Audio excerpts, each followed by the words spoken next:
Boostez votre carrière avec les petites chroniques Cindy Trier sur DFM 930. Amis actifs, bonjour. Me voici très heureuse de vous retrouver ce jour pour une nouvelle chronique à même de vous aider, chers dirigeants d'entreprise, chers managers, à réguler les tensions auprès de vos équipes. Les conflits génèrent bien souvent de sérieuses perturbations.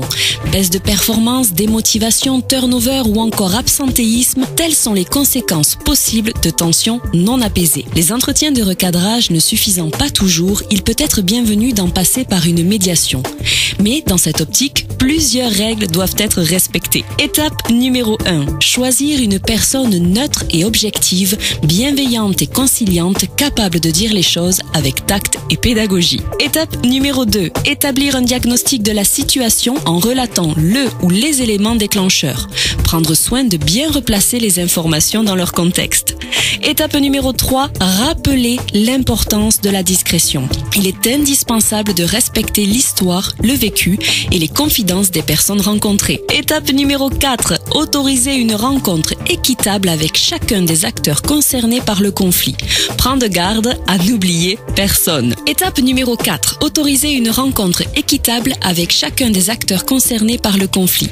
Prendre garde à n'oublier personne. Étape numéro 5. Questionner les acteurs du conflit en respect des principes propres à l'écoute active en privilégiant notamment les questions ouvertes ou la reformulation. Étape numéro 6. Montrer à chacun, sans le juger ni le culpabiliser, qu'il possède certainement sa part de responsabilité. Étape numéro 7. Introduire correctement la réunion de médiation.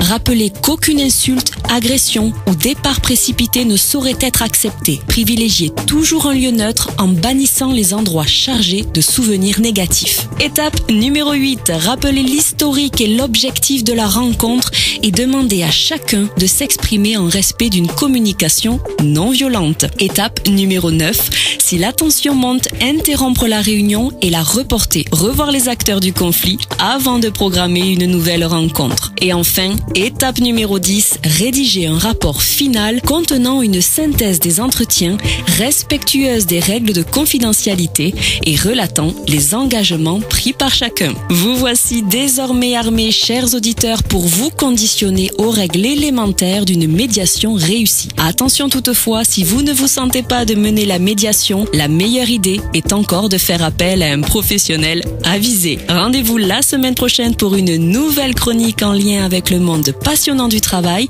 pour vous aider à sortir de ce sentiment envahissant qu'est celui du syndrome de l'imposteur. Belle journée à toutes et à tous et à très bientôt pour de nouvelles aventures pro.